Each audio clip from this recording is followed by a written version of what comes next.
I'm going to call to order the June 3rd meeting of the West Sacramento City Council and Redevelopment Agency. We're going to begin tonight, as we do each week, with the Pledge of Allegiance. I'd like to invite our guests to join the council and staff in the pledge, which tonight will be led by the Chief of Police, if he's in the room. Is he in the room? No. How about the fire chief? Then the fire chief, even better. We're upgrading.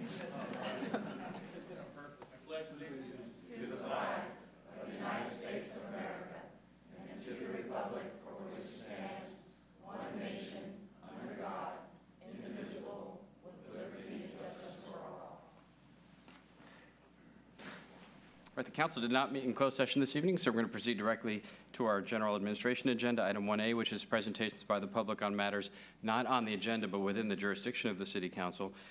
The council is prohibited by law from discussing or taking action on any of the issues that are brought up under item 1A, but it is an important opportunity for a public forum. We do ask that anyone wishing to address the council on this or any other item this evening to please fill out one of the yellow cards that are conveniently behind a blockade of firefighters and are totally inaccessible. But if you are able to get to one and fill it out, please turn it to the city clerk. In front of the city clerk is a timer that we use to make sure that everyone has an opportunity to be heard. And to that end, we ask that all comments be limited to no more than 3 minutes. We also recognize that for some folks, speaking in public and on television can involve some amount of anxiety. So we ask that there not be any boos or catcalls or applause or other demonstrations in the chambers, that we maintain a civil discourse. The city clerk has also provided a new tool for Mr. Lowell and others who are interested in keeping track of what agenda item we're on. So in front of the clerk is, beginning tonight, a card system that will indicate which agenda item we are on. All right, so with that, we have several requests to speak under item 1A, and the first is by Bill Lowell.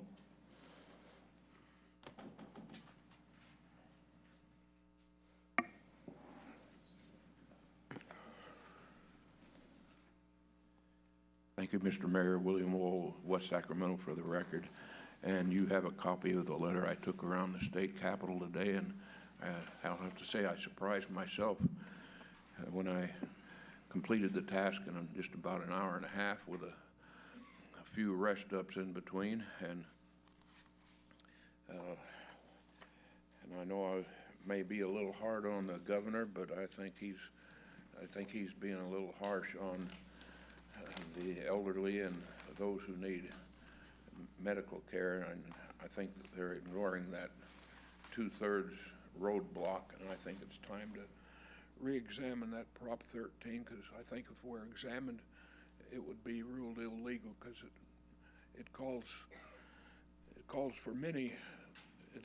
It's more than just one law, and in the past, several propositions have been thrown out and not allowed because they covered more than one subject, and the rest is pretty self-explanatory.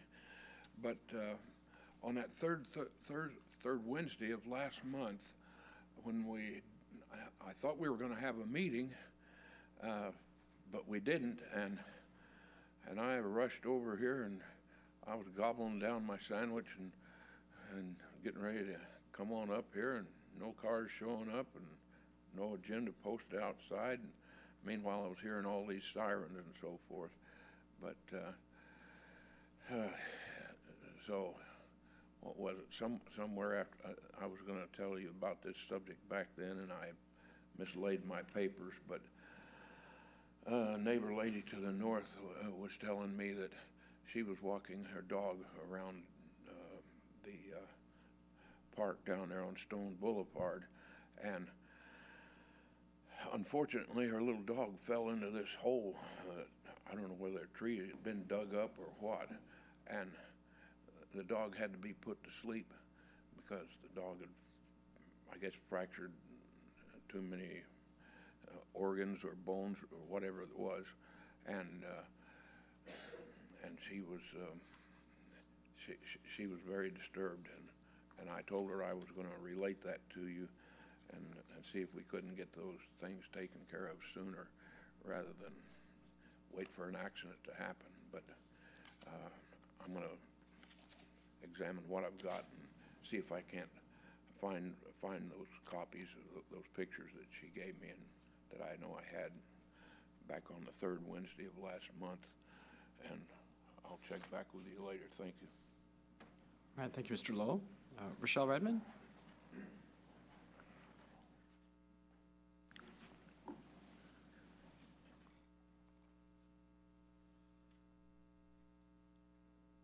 I'm here tonight to talk about our code enforcement and lack of it.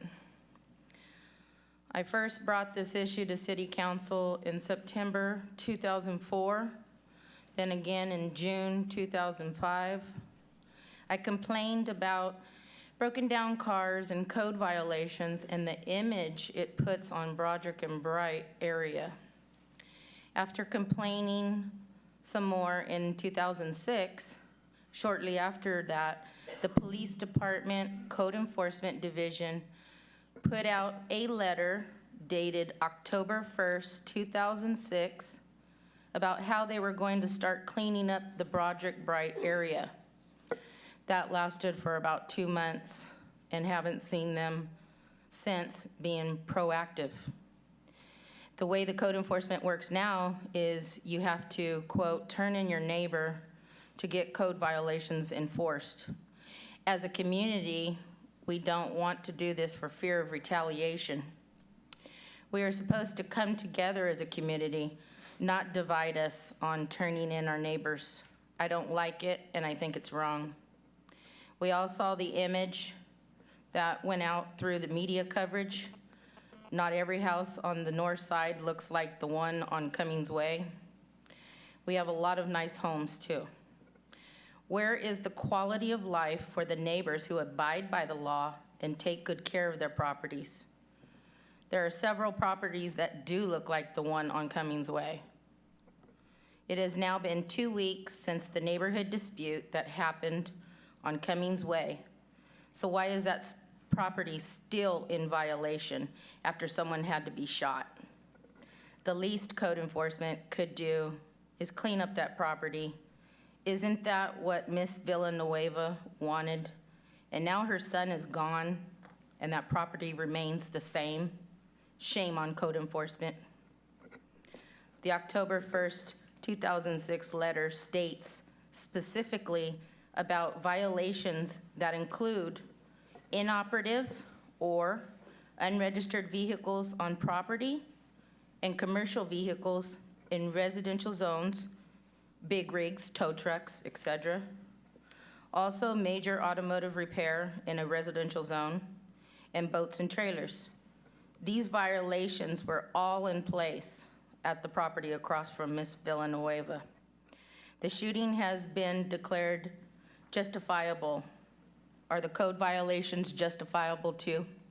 Thanks. Ben Davis, Jr.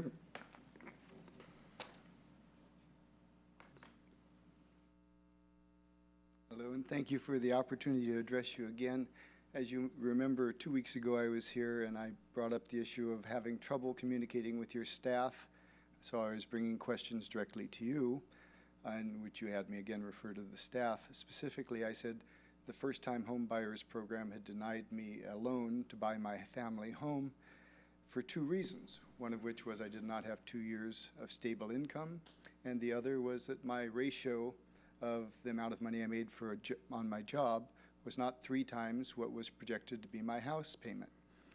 Those are the only 2 reasons I was rejected. I was told that at the beginning of the program, as I explained to you, because I had been watching my mother for 5 years who had advanced Alzheimer's, there was leniency in interpreting the first of the reasons I was rejected, the 2 years of stable income. I came to you asking specifically, what is that leniency? Because now, because of the change of the market, I do fit the second reason I was denied, the ratio. That's changed, and I'd like to reapply, but I need to know what this leniency is because your staff did not live up to my expectations or what they had told me they would the first time around. Your staff responded, and I have the response here which was sent to you. You'll notice that there's nothing about my question in here. It doesn't answer the question at all. She answers questions of some sort, but not what I asked, which is specifically, what is the flexibility interpreting the 2-year requirement of income? after misstating the background of the case, which I would love to go into, but I don't have time in 3 minutes, she says in a summary that there are 2 reasons that I shouldn't be granted the loan. The first of which is that your loan sources do not recognize I'm a first-time home buyer. That's incorrect. As she states earlier, the home program recognized me as a first-time home buyer, and I've discussed this with them within the last month. I have an email affirming that. The second is that the ratio has no flexibility. I meet the ratio now. What is she doing not answering my question and answering questions that I have no interest in, that don't apply to me? I'm going to go through this line by line and show you all the inaccuracies of your staff, but I think this very dramatically, well, it dramatizes what I've been telling you, which is your staff doesn't appear to be able to take a basic, simple, honest question and give a basic, simple, honest answer. And their ineptitude in this regards is costing me my family home. I hope you 5 will take this very seriously, and I hope one of you will say something to recognize that you heard the question I asked 2 weeks ago and recognize there's no semblance of an answer in your staff response. One last thing in the 7 seconds. The part about you not being able to discuss things not on the agenda is not quite correct. You can discuss things of this nature on your agenda without any legal ramifications. You're not legally precluded from that. In any event, would any of you mention to me that you recognize there's no response to my questions in this from your staff? I would love it if you do. In the meantime, by next meeting or 2, I will respond to every line of this and give you a copy of that and follow up with another presentation. Thank you for your time. And Mary Lassell?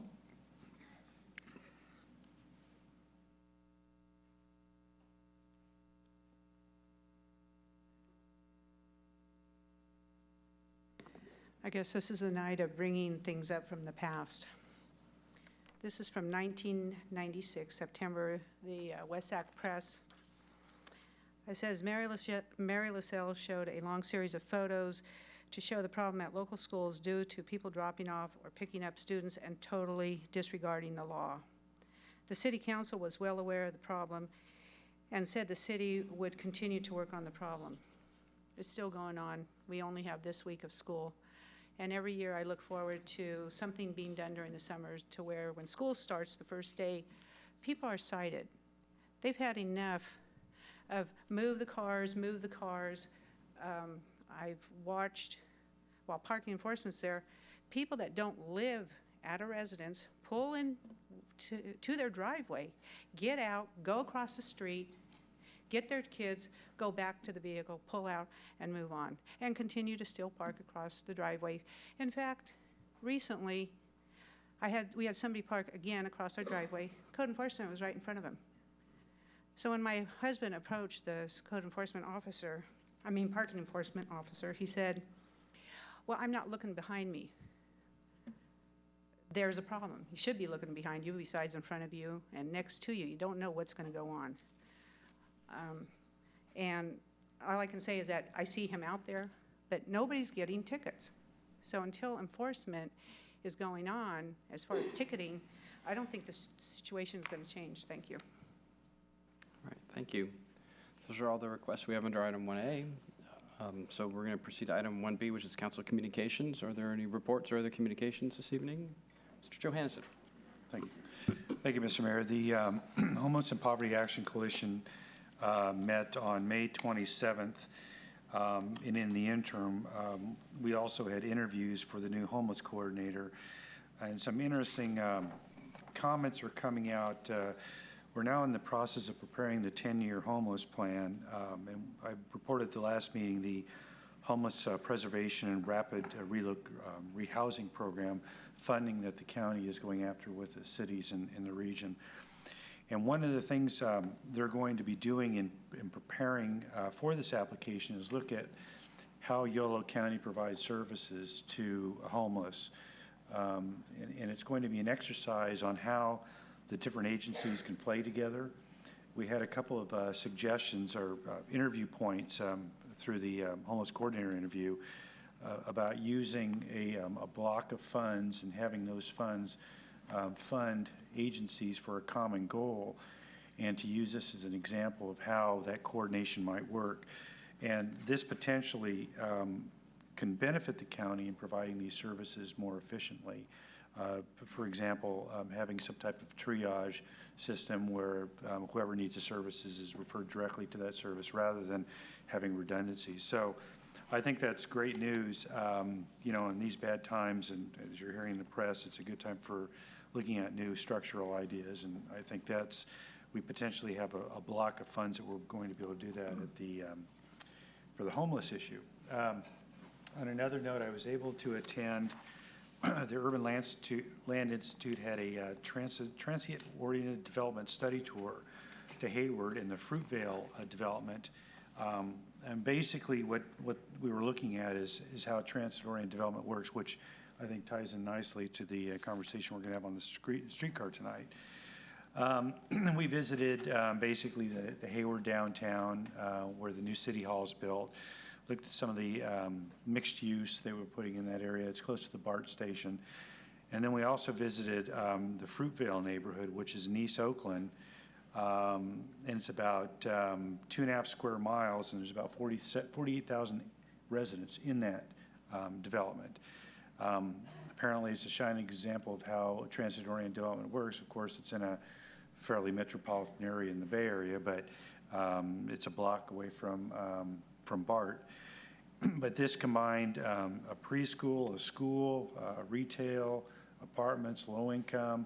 I think there were some market rate units in there as well. But it really was a good example, and a lot of good examples came out of that for what we're going to be trying to do with this streetcar and the Triangle development, particularly along West Capitol Avenue. And one of the suggestions that came out, and I'm not sure where the city is on this, but using the COGS, SACOG, or one of the other councils of governments to get into the study, money for the studying of transit-oriented development. It may already be in the process, I don't know, but that really was kind of critical to these projects moving forward. A lot of this requires some type of planning up front. Money is scarce now, but apparently there is money for doing that, and that in conjunction with our plan for the streetcar, if we're not pursuing that, I think it would be a good idea. So anyway, it was a very good trip. And thank you, Mr. Hunt. I believe they're the MTC ABAG funding source for transit-oriented development, which they, if I recall correctly, it has some Bay Area style name. It's TLC, it's Transportation for Livable Communities. We do have an equivalent program here, the Community Design Program, which is the primary funding source for the West Capitol Avenue Streetscape project and for the first phase of the Tower Bridge Gateway project. So we were the couple of the early beneficiaries of that project, but based on that same model that you just described. Mm-hmm. Mr. Christoph? Yes, on the 14th, West Sacramento Area Flood Control Agency met, and really there was only one item of any consequence, and that was the Reclamation District purchased a piece of property along South River Road, and I think I've outlined it in a memo that I sent all of you, and that was really the only thing, and we did approve the sale of that piece of property.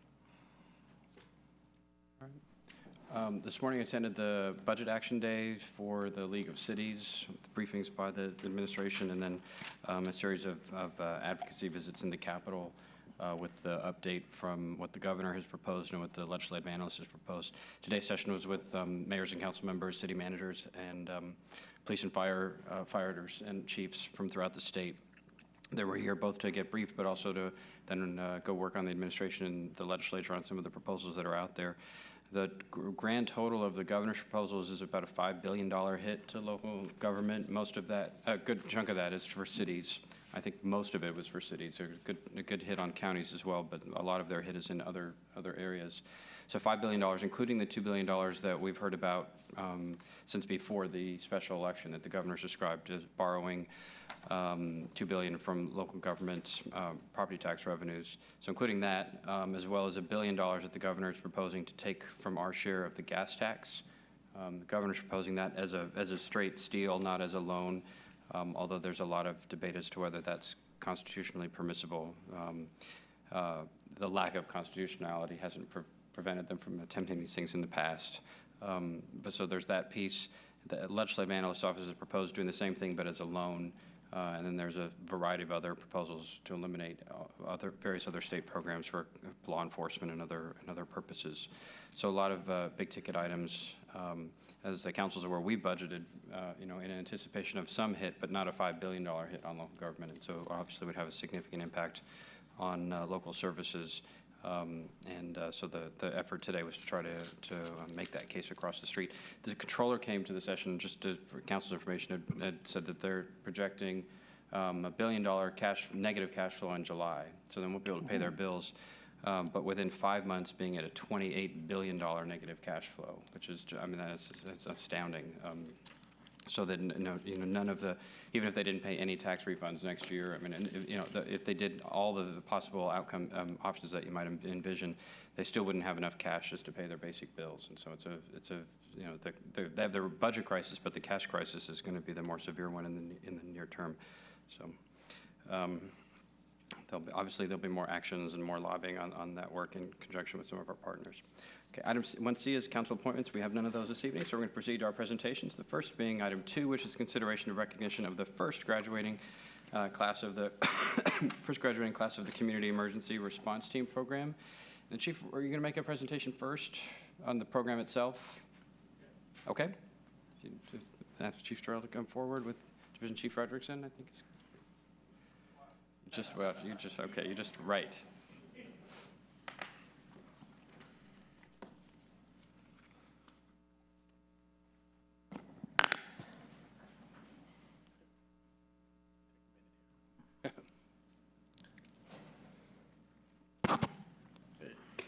Council, good evening, manager, staff.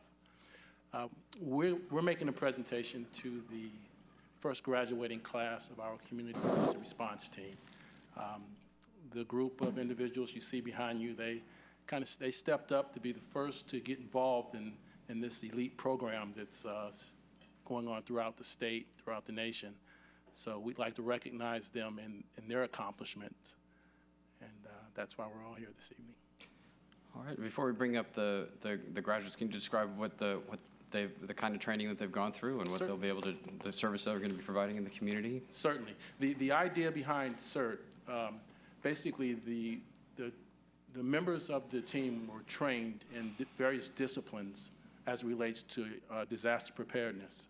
This includes emergency medical services, firefighting itself, urban search and rescue, a number of areas where initially the expectation is for the fire department to arrive and take care of. Well, in the first 72 plus hours of an emergency situation, we won't be there. So the community has stepped up to learn what to do in that time span, because we'll be probably going to a much larger incident somewhere here in the city, and we won't be able to respond right away to local communities. In training the members of the community, they'll be prepared to handle that first 72 plus hours so that they can take care of themselves until we're able to arrive and assist. So that's the premise of the program. And it's a very good program. We're really excited here in the fire department. I think citywide we are. The city manager's office has supported the development of this program. First graduating class consisted of 16. Already we have another class scheduled and 40 people have signed up. It's my expectation for this to catch like wildfire, and eventually I hope we train the entire city so everyone will be prepared. All right, very good. We're going to ask each of the graduates to come forward in just a moment. I'll come over and join you, Chief. Excellent.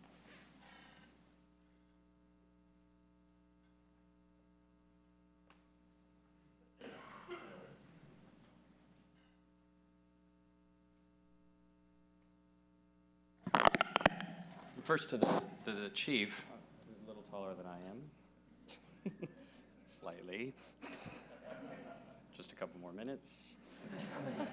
First present to the chief for public display, which is a plaque commemorating the first graduating class and a photo of the graduates this evening, so that everyone in the community knows who you are and they know who to ask, not just for help in the period immediately after a disaster that requires the training that has been brought to bear, but all the way leading up to that. So these are the graduates of the CERT program, in addition to the responsibilities that we hope that they will never have to deploy.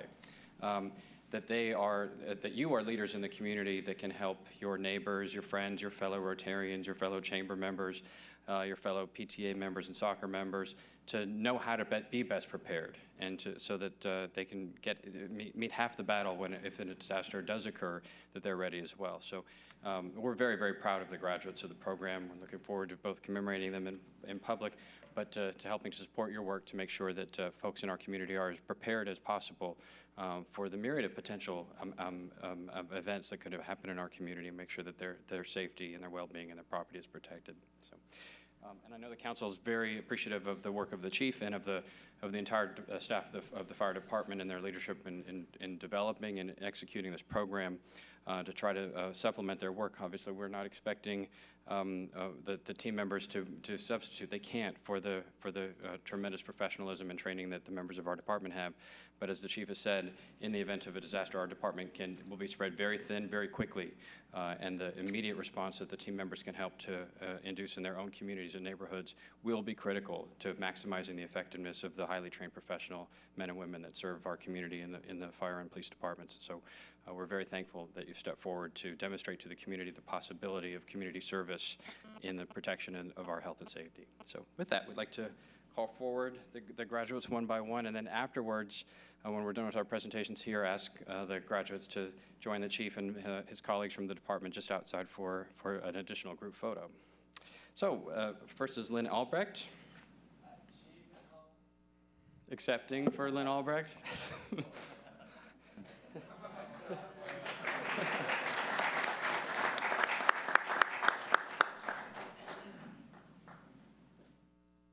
All right, Brian Burnap is here.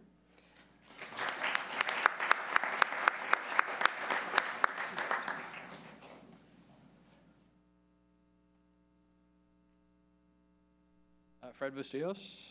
Right up front.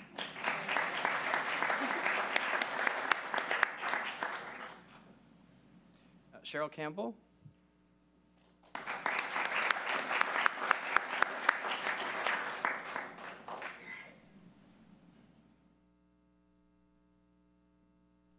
Dave Cortez.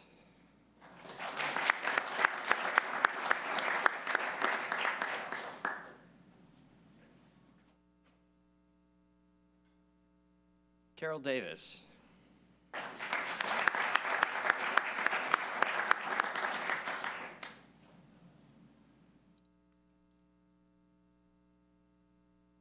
Roger Dickerson.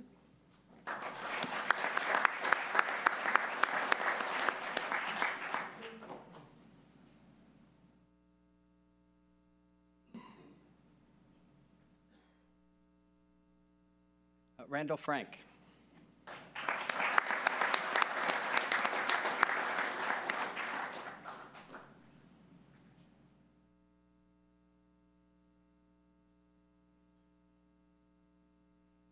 Michelle Gebhardt.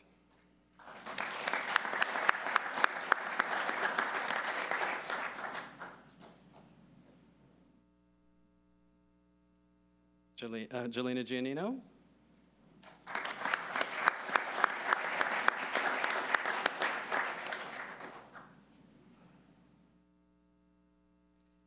Nancy Kester, and Washington Governor Richard Kester, too.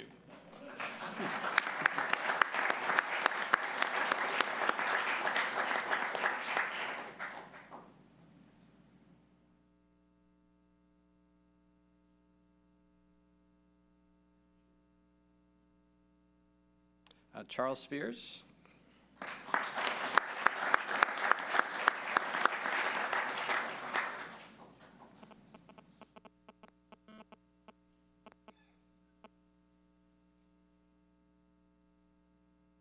And Carlos and Veronica Talamantes.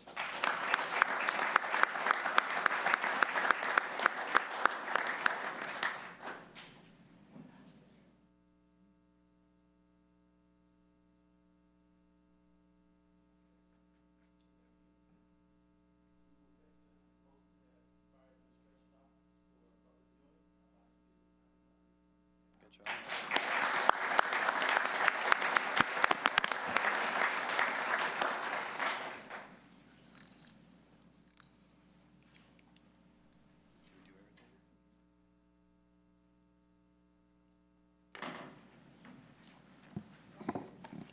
Mr. Mayor, I just wanted to add, I think the community should be certainly very proud. I had an opportunity just to poke my head in the original, I think the original class. The orientation, I think, was the first session where I think a lot of folks came together.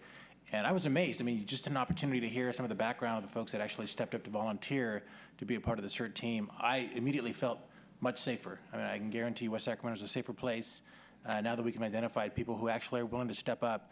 A tremendous amount of experience and background that lends a helping hand to our community in the time of need is much appreciated. So thank you very much for stepping up.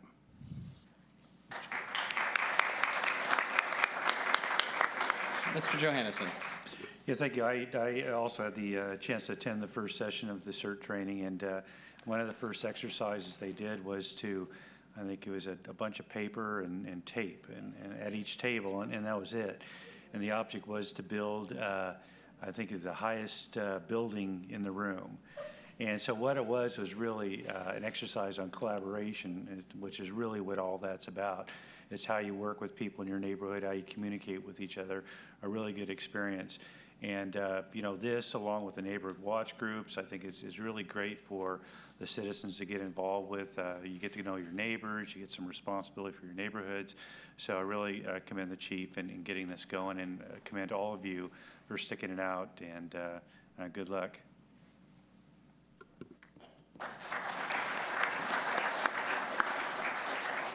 All right, then, thank you again to all, and please step outside. I know the chief's dying to get a photo with you all. Our next item actually is, maybe you could stay for just 1 second, because our next item is actually something rather special, another one of our community members that we'd like to honor. And it'd be great if some of his neighbors were here. And that's item 3, which is a proclamation honoring citizen Anthony Lilly for his heroic life-saving efforts in rescuing a female occupant from a burning building.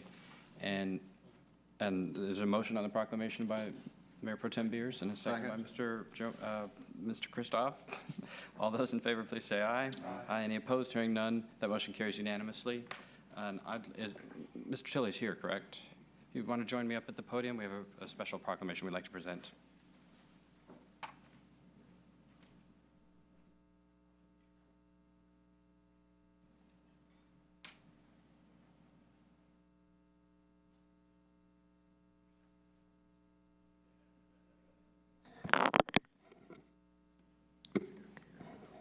Probably more nerve-wracking than the actual act of saving someone's life.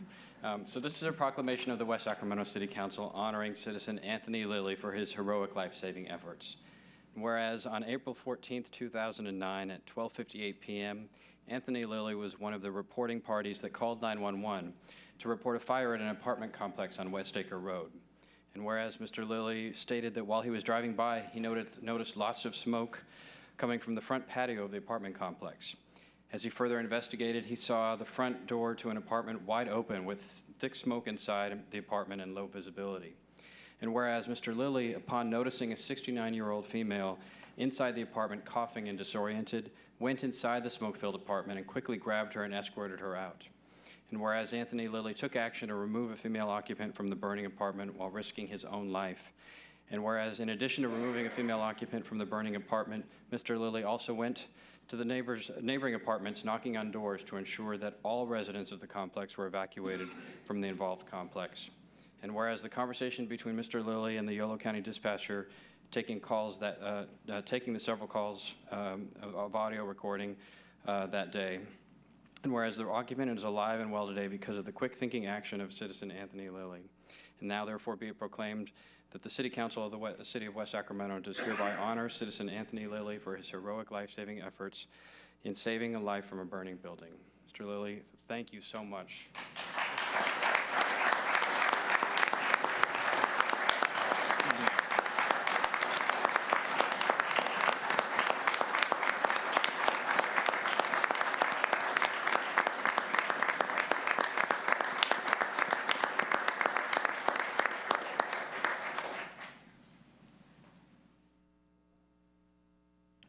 They want you in the picture too, Chief.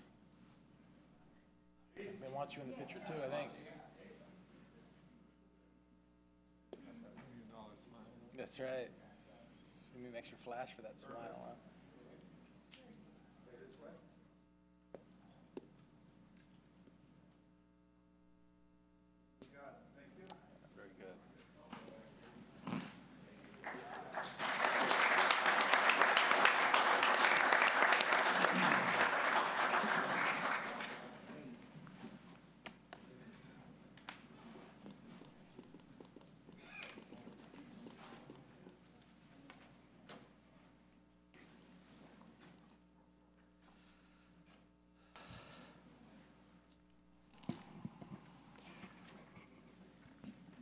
Well, those are only two proclamations, but they certainly speak to the heart and the quality, the volunteerism, the courage, the sense of community and family that we have in our community. And I know we're all extraordinarily proud of the graduates of the CERT program and of Mr. Lilly. They represent the best of who we are as West Sacramento, and we're very proud that they could join us this evening and to give the community a chance to honor their service. So with that, we'll proceed to the consent agenda, which is items 4 through 10. Are there any items that any member of the council wishes to remove from consent, or any item for separate question or comment? 4 and 6. 9.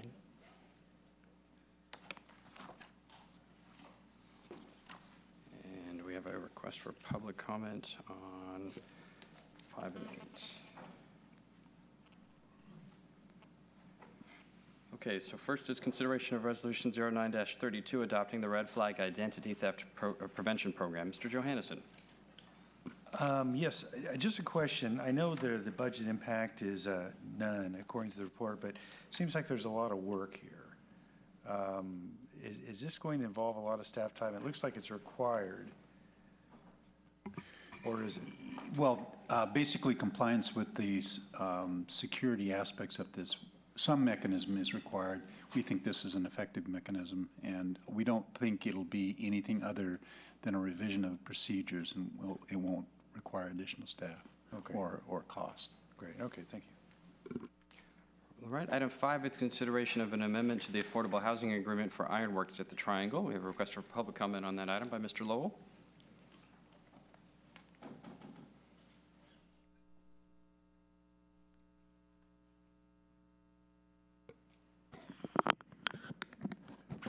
Yes, Mr. Mayor, William Lowell again for the record. Now, this doesn't say in so many words, but it sounds like it means to purchase those 16 inclusionary housing units for urban refill in areas. Sounds like they're going to purchase the units elsewhere and make it equivalent to having their units, some of their units sold at the affordable price. Is that accurate, shall we say? Or maybe you can correct my understanding. Thank you. Thank you, Mr. Lowell. Mr. Dirksen.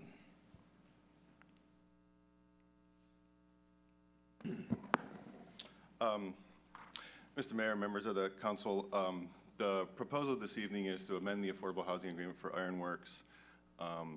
As you know, we have been working throughout the redevelopment project area to build affordable housing. We have more than met our statutory obligations, and from that set up the inclusionary housing program that would allow developers to purchase credits. So this would allow Ironworks to purchase some of the credits in our bank, and then they would pay a fee for each credit that they do purchase, which will go to our Affordable Housing Trust Fund and then be used to build, to further build other affordable housing in the future. So we set up this fund, as you've noted in the staff report, for the purpose of incentivizing a higher level of density, to try to shape the form of development, which we're obviously not doing by granting access to these credits after the fact for a project that's already built. We're not achieving any change in the shape of development or design or neighborhood densities or any of those sorts of things, which was the point of it. I mean, I get, the only concern I have is that given the state of the economy, if we need to be careful not to deplete the bank in efforts to try to help developers stay afloat, when we need the bank over the long run to make sure that we achieve our general plan objectives for the West Capitol Corridor and for all of the waterfront districts. And this is, I mean, this is not a trivial draw on the bank once you also subtract out the reserve that we've already pulled out for the bridge district.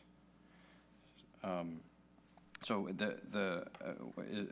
mean, do you expect others to be coming forward with similar kinds of requests? Well, currently, Ironworks is has the largest subdivision in the redevelopment project area that's under construction. The only other project that that would come forward possibly would be LJ Urban's Project Good. But beyond that, we don't foresee that there are other subdivisions that are looking to take advantage of this this program.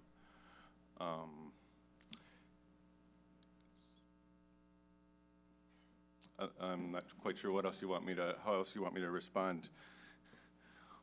Okay, I want to flag it because I don't want to set a precedent, because we did say, I mean, the purpose of this is to deal with the cost differential for building units at more than 30 units per acre, and having to build on podium parking. I mean, all of the extra costs that are associated with the form and the shape of development that we have put into the Bridge District and West Capitol and Rayleigh's Landing and the other parts of the project area. And so we just need to be careful not to deplete the bank in an effort to try to make it easier for, I mean, we don't want existing owners of large developments like this to go under either. So I mean, I'm not blind to the realities of what we're trying to deal with, but we need to make sure that we're paying attention to the purpose of the bank, and which was to help us incentivize forms of development that might not otherwise make sense even in a good market. Certainly, we are following the bank and looking at other projects that would be able to add to the bank as time moves forward. Okay. Mr. Kristoff. One quick question.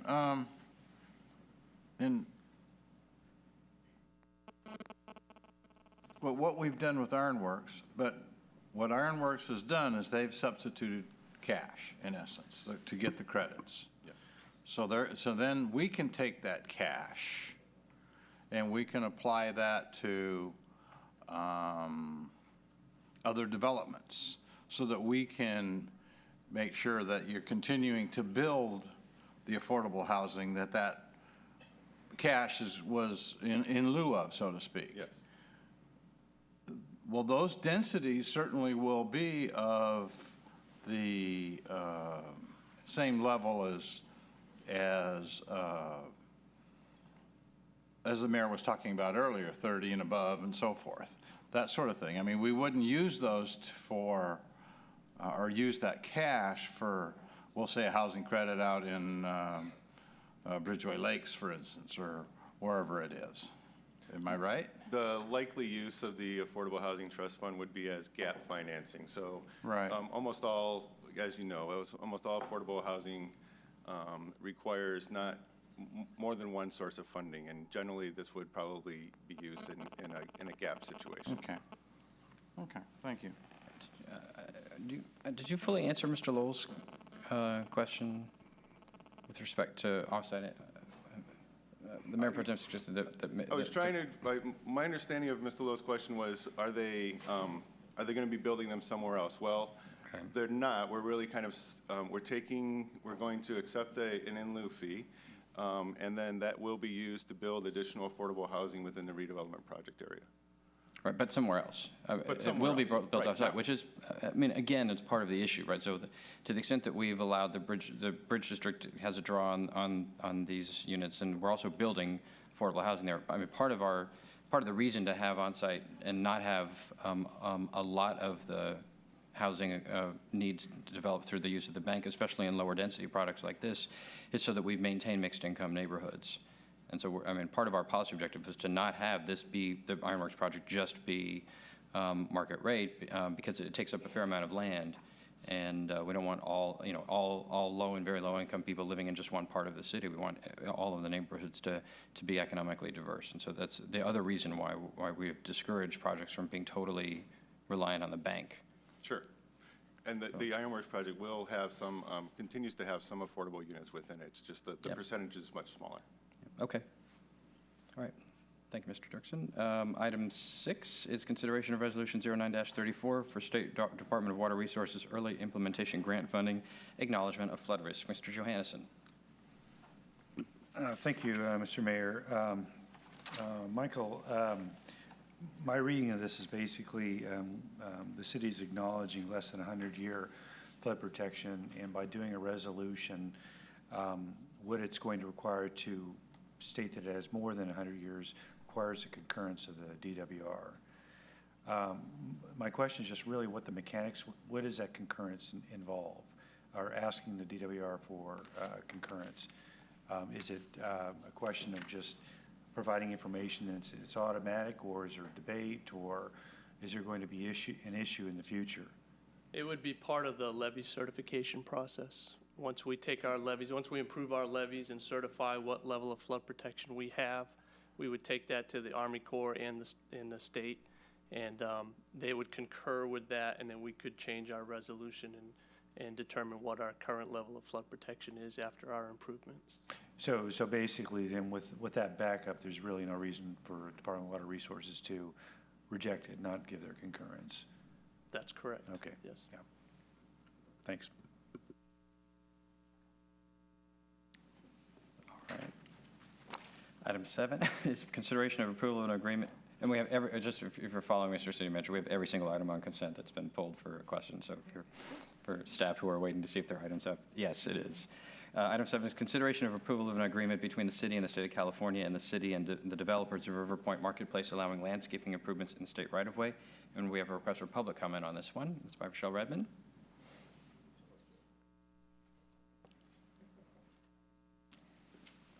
People. This will be a couple minutes. I've never spoken on a consent agenda, but what catches my attention on this one is anytime landscaping's being put in, if you remember, like a couple years ago about the Target parking lot, when I brought those big landscaping things that weren't being maintained, you know, and they're blocking the view. I don't know if any of this has something to do with it. When I'm pulling out of the Shell parking lot and the In-N-Out Burgers to my left, I noticed that you put the new big thing about everything that's in there, and it was glad that they set it back a little bit and not blocking those guys coming off of 80 there, coming around that corner.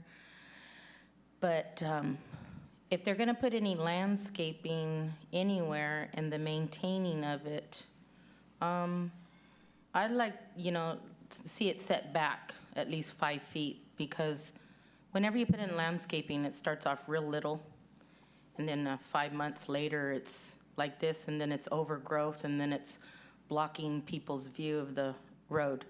Thank you. Thank you, Ms. Redmond. Mr. Patak, any further information? Landscaping in question is between In-N-Out Burger and Reed Avenue in Caltrans right-of-way.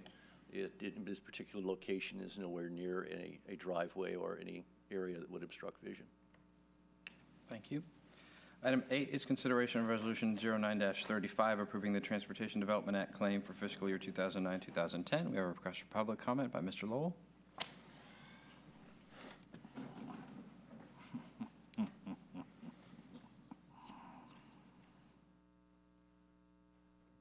Thank you again, Mr. Mayor. William Lowell, West Sacramento, for the record. I noticed last year's state budget, more than $1 billion was taken away from public transit, and public transit had virtually no money in the 08-09 state budget, and I was wondering if that's the way it's going to be here. I realize transportation and development isn't just public transit. I mean, it includes roads and a lot of other things too, but I just thought I'd throw that in there. I think it's relevant. Thank you. All right, thank you, Mr. Lowell. It's directly relevant, and it's the case that the state wiped out all state funding for public transit, and they're not restoring it.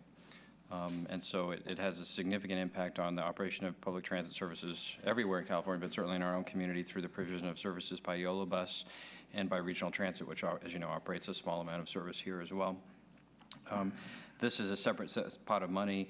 We are the only jurisdiction in Yolo County that devotes 100%, actually this year we'd be devoting 110% or 117% of our Transportation Development Act monies to transit. other cities of Woodland and Winters and the County of Yolo divert some of that money for non-transit purposes. We devote all of that money to transit. So the maximum that there is provided by law in order to accomplish that. But given the cutbacks from the state, it still means that there's less total money available to operate YOLO bus in the county and in the city. So it is a significant challenge for us to be able to both maintain but also to expand it to the level that we would like the provision of bus service in our community. And I also would note, just on this item, I think I've reported previously that we're looking at changes to the unmet transit needs process to try to get rid of some of the bureaucracy around it, and that we were contemplating sponsoring state legislation to not have us do all those hearings and what have you that I know a couple members of the council have participated at various times. We have a proposal at SACOG on Monday to reduce the number, region-wide, the number of hearings from 14 to 5 per year, and to just do one in Yolo County instead of doing 5 of them. And I'm going to propose that the one be somewhere other than here, because the hearings have absolutely no impact on us whatsoever, because they only matter for the cities that are diverting their transit funds. And so that would make no difference. It doesn't matter what happens at those hearings with respect to West Sacramento, because we're already devoting 100% of our transit money to transit. So.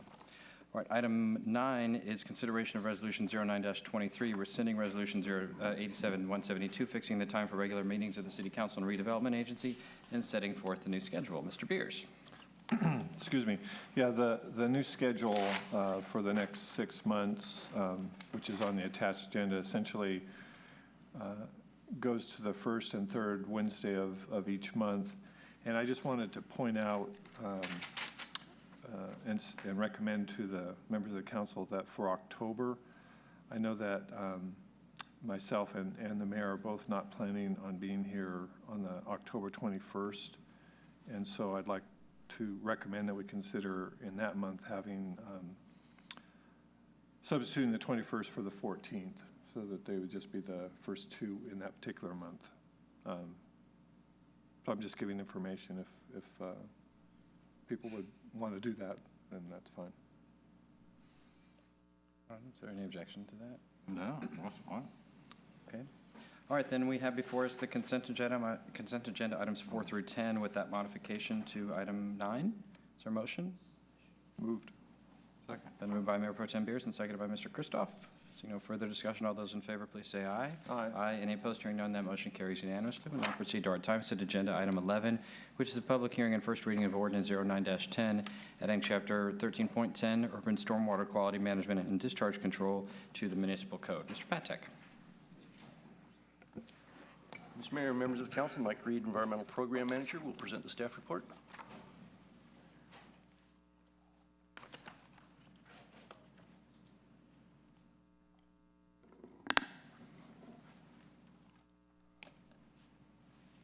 Good evening, Mr. Mayor and council members. I'm here today to provide staff follow-up on the presentation and discussion of Ordinance 09-10 and to answer any questions concerning the public hearing and first reading of this ordinance. The background information for this new chapter to the municipal code was given at the May 6th presentation and discussion, and I will provide a summary of that background. In 2003, the city, because of its stormwater collection system and population size, met the requirements of the State Water Resources Control Board Water Quality Order 2003-0005. This is a general permit in its short form referred to as the small MS4 general permit. The city is covered under this small MS4 general permit. One section of the small MS4 general permit required the city to develop and implement a stormwater management program planning document, and this was completed in 2003. One section of this stormwater management program planning document is the illicit discharge program. This program required some type of regulatory mechanism be implemented over the city's stormwater collection system. After staff reviewed existing city ordinances, staff determined it was necessary to develop and write a stormwater ordinance. The ordinance was drafted and reviewed by staff with final review by the city attorney and attached as Ordinance 09-1 as you see it today. The purpose of this ordinance was also given at the May 6th council meeting, and a summary of the purpose is, first, the chapter this ordinance would add is different from other chapters of the municipal code because it contains language to protect the water quality of the waters that the city stormwater collection system discharges into. These waters are the ditches and basins within the city's stormwater service area, Lake Washington, the Deepwater Channel, Yolo Bypass wetlands, and the Sacramento River. This ordinance will exercise control over non-stormwater discharges.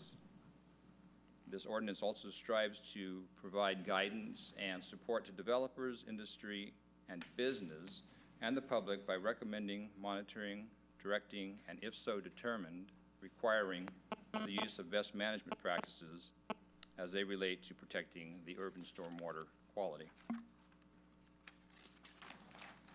This ordinance addresses the need to eliminate discharges to the stormwater collection and conveyance system from spills, dumping and/or disposal of materials other than stormwater by industrial, commercial, and/or individual activities.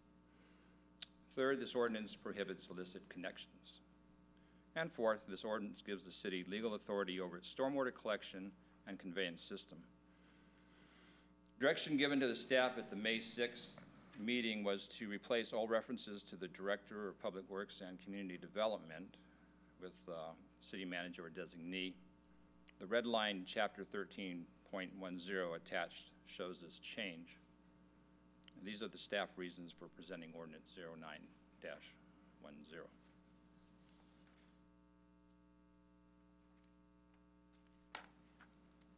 Questions for staff? Mr. Villegas. Mr. Mayor, and I didn't get a chance to read the entire proposed list of changes, but in general, what would be the impact if you could summarize to the public, the average person living in the community, changes, or are there any significant changes to what you're proposing this evening? Because part of what and the reason I ask is part of what I was hoping will come out of this, and I'm sure there are several stages in which this will be rolled out, is it's only as good as, the public's aware of it. So to the extent that we're constantly reminding people of kind of what we're trying to accomplish, I think we're much better off, so. I can address that.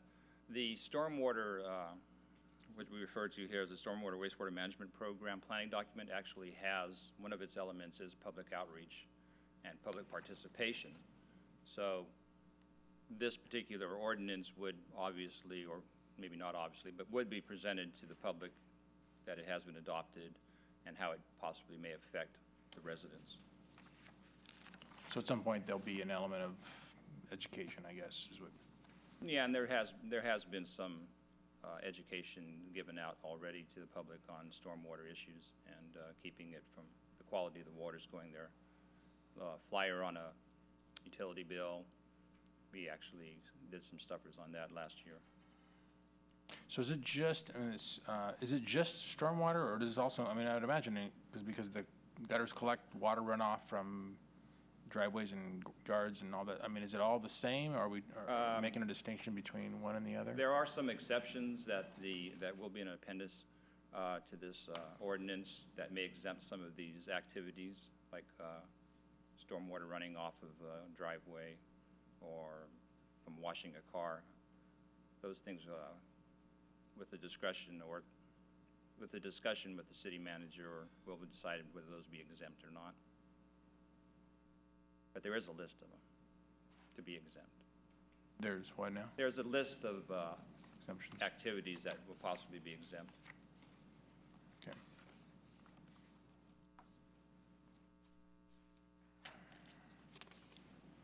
Questions or discussion?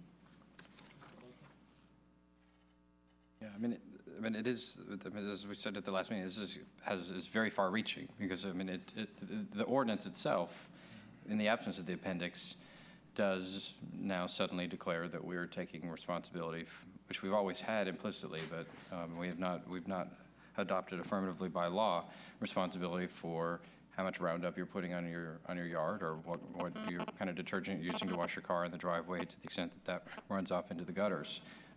So the scope of this ordinance is extraordinarily broad, and it has to be so, because of the much more aggressive standards and requirements under the Federal Clean Water Act. So that, I mean, the appendix will obviously be important, but the need for the appendix just highlights, I think, how far-reaching this is. This is not just something that applies to big businesses or to construction firms, but it applies to it's going to have implications and impacts for, you know, everyone living or working or playing in the community. So, Mayor Pro Tem Beers? Well, do we have to open a public hearing?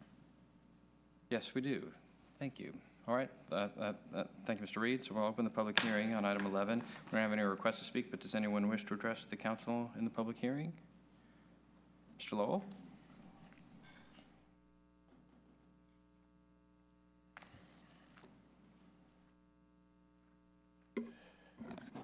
Thank you, Mr. Mayor. William Lowell again for the record.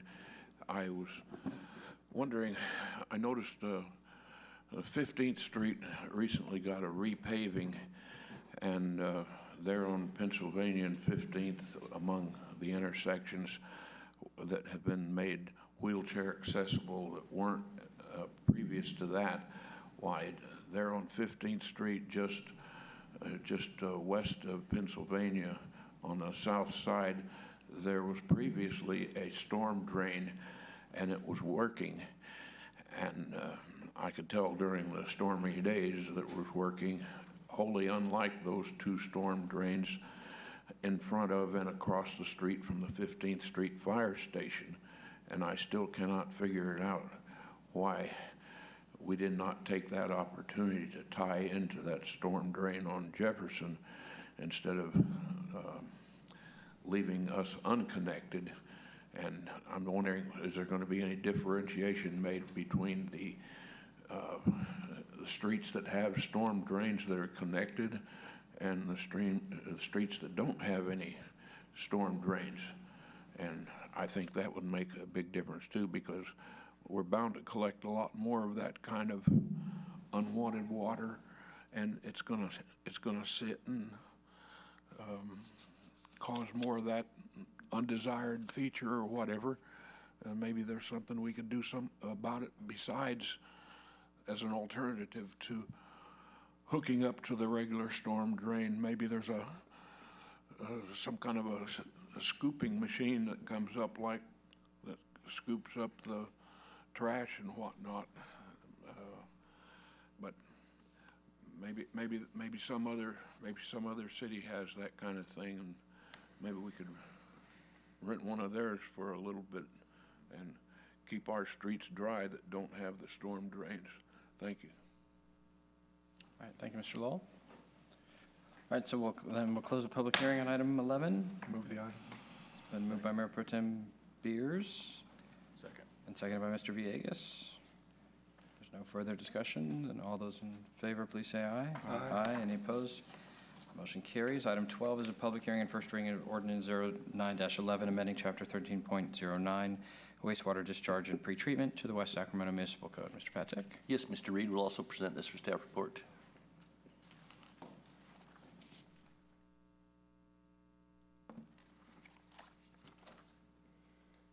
Again, good evening, Mr. Mayor and City Council members.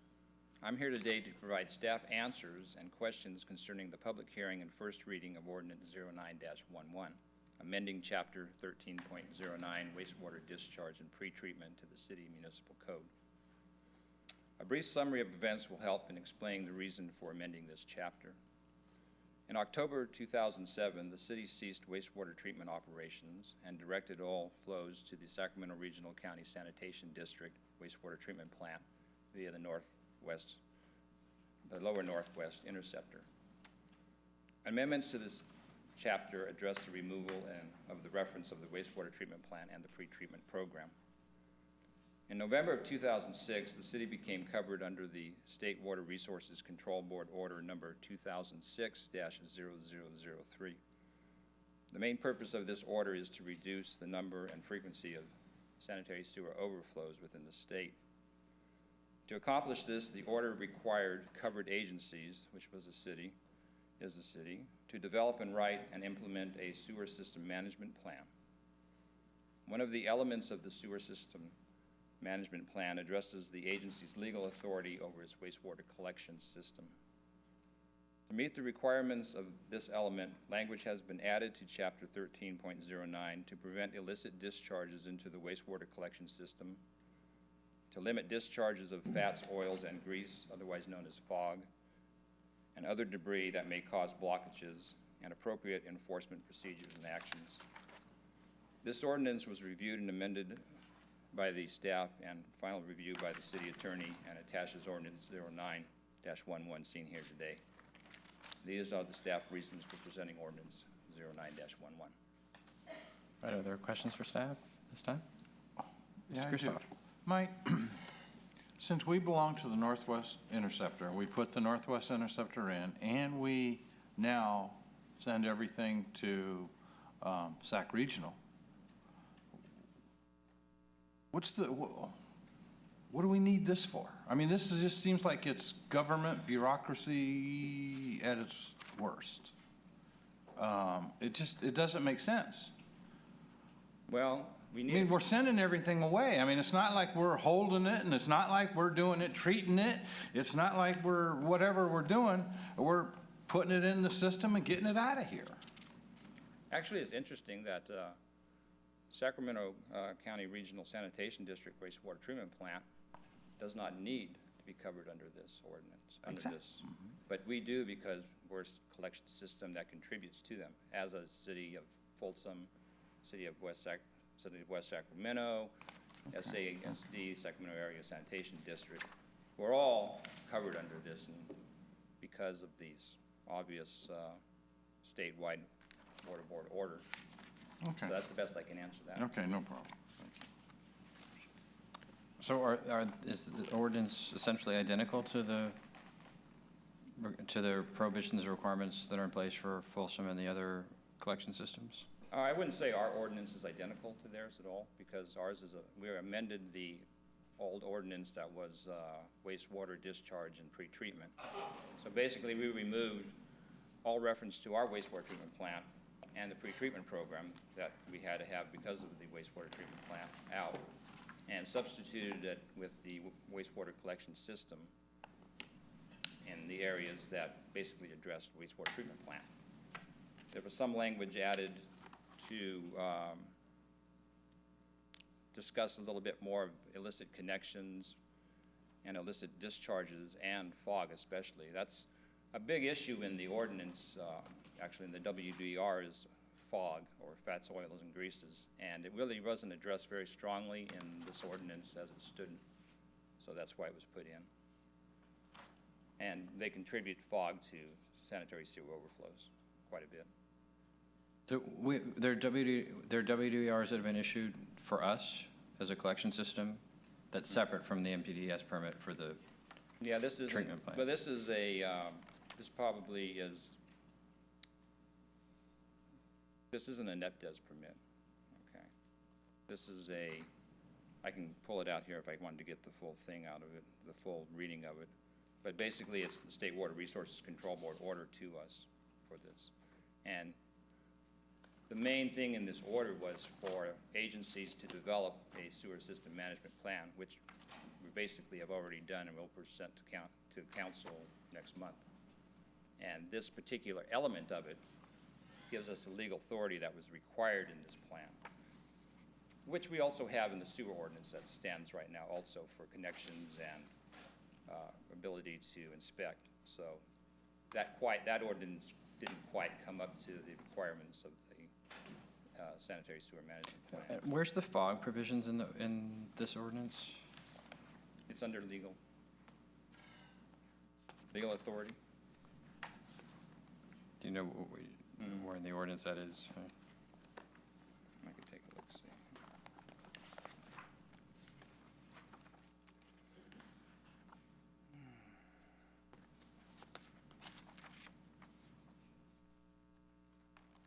Or, I mean, is it just the three words, where it used to say grease, it now says fats, oils, and grease? We changed it, yeah, because I wanted to. There's nothing more to it than just the adding of those two words, adding the words fats and oils to the.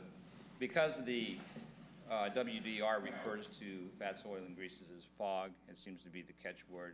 I wanted it to reflect it in this ordinance that we addressed it to. Along with manure and entrails and, okay. All right. Any other questions of staff at this point? Okay, then we'll open the public hearing on item 12. And we have no request to speak, but does anyone wish to address the council in the public hearing? Seeing none, we will close the public hearing on item 12. Any further questions or comments? from the council? Motion if you're looking for it. What's that? I'll motion if you're. All right.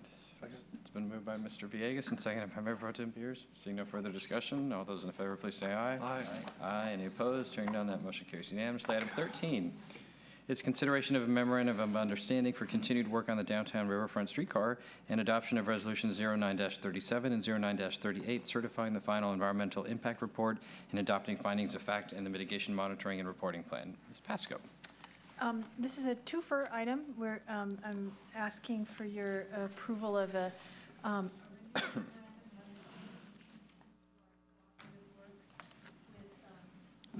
with the City of Sacramento Regional Transit and Yolo County Transportation District in planning for the streetcar link between West Sacramento and downtown Sacramento, and also to certify the final EIR.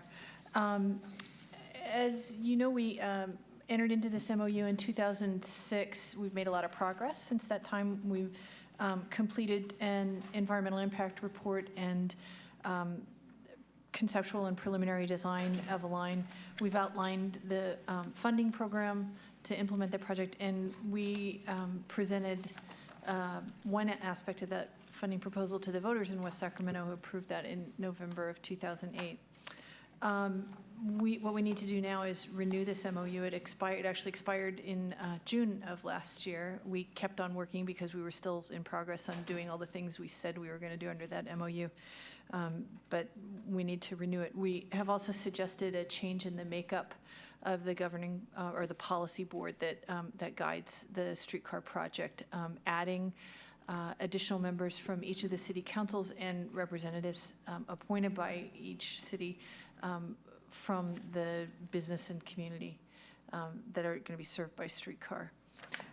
This renewal also gives us an opportunity to raise to address some of the questions that have been raised on the Sacramento side about some refinements to the alignment and about how we're going to proceed with financing and answer some of the questions that have come up about that, as well as directing us to pursue the next steps, which are to refine the alignment, to further develop the finance plan, and to explore some of the procurement options for both for how to acquire vehicles for the project and how to go about the final design and construction phases, whether we go with the design build or some other format for pursuing that.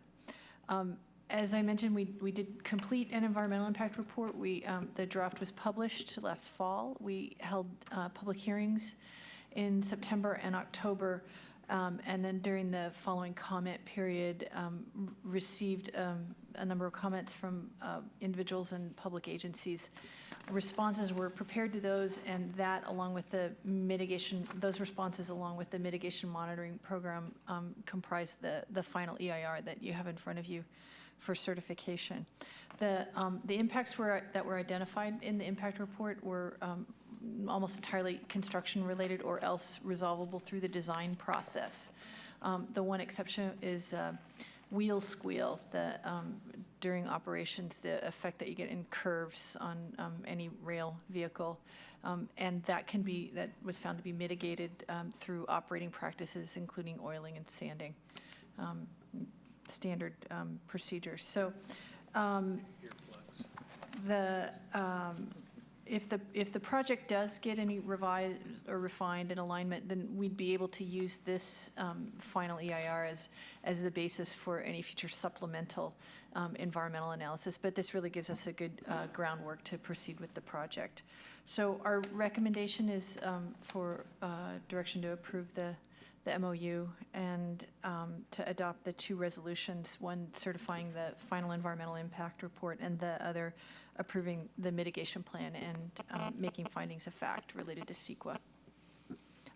And both I and David Tilley, senior planner who oversaw the environmental review, are available to answer any questions. All right. Did you want to introduce Ozzy? Let me introduce Azadeh Doherty, who is a planner with the City of Sacramento Department of Transportation. And she's been our stalwart partner through this whole planning process. And we're looking forward to continuing working with her and the other key people in the City of Sacramento, including the Director of Transportation, Jerry Way, and the Downtown Redevelopment Manager, Leslie Fritchie, have been identified as the key people in Sacramento. All right, Mr. Christoph. I have a couple questions, right? You had mentioned earlier to redefine the alignment.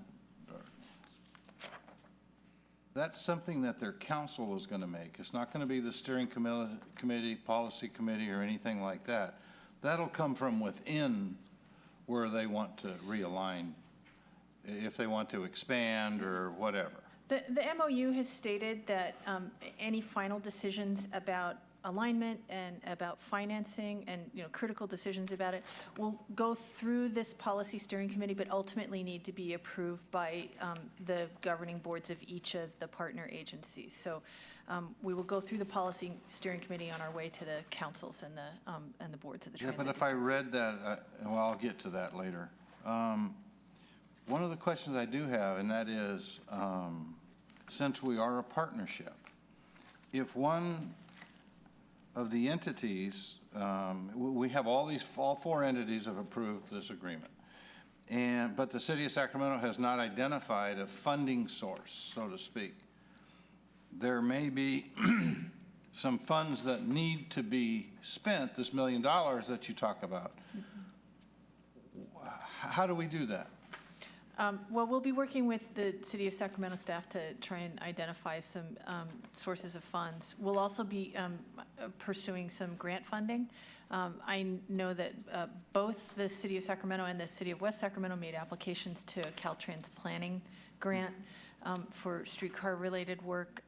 We've also got another possibility of the SACOG Community Design Fund. That was another local project that was funded by the Community Design Fund. Our initial feasibility study came from that source. So we may go back there. We could look at other transportation programs. There's some glimmers of hope about how the Federal Transit Administration might be able to make some money available for small projects like this. With the change in administration, there's some greater interest in this kind of project. No, I understand that. I mean, but I guess my point is we are a partnership. Yep. And, things need to go equally. Yeah. And I just want to make sure that before we put our toes underneath the tent, so to speak, we're making sure that their toes are under the tent also. That's our intent. Okay. And then if you go to 1.1 on the policy on the steering committee, page 2.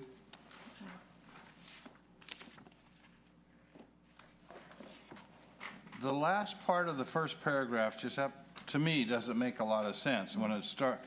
I mean, I understand the first part, as we will each have 2 appointments and all of that, but then it says each local agencies reserves the right to appoint an additional alternate.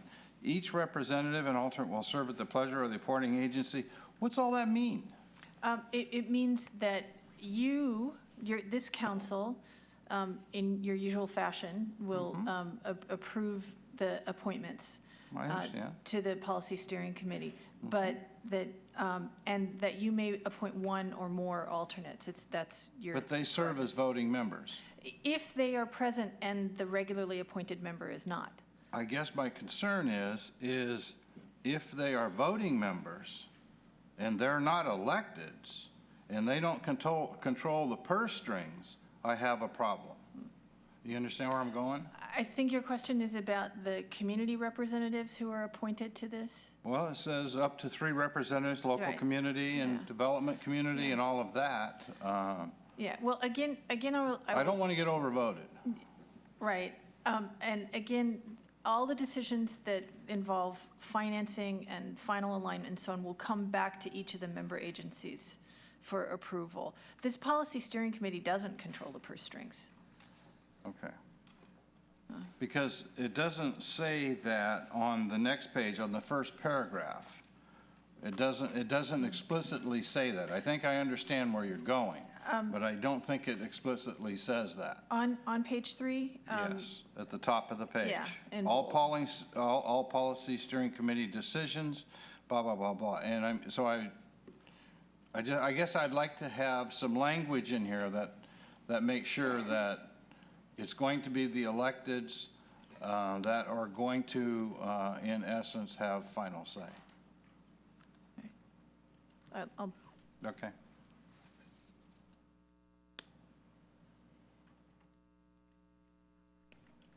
I mean, that's what the language, the bold language is intended to say. Right, I know what it is, yeah. That's an intent at that. And the reason why it's in bold.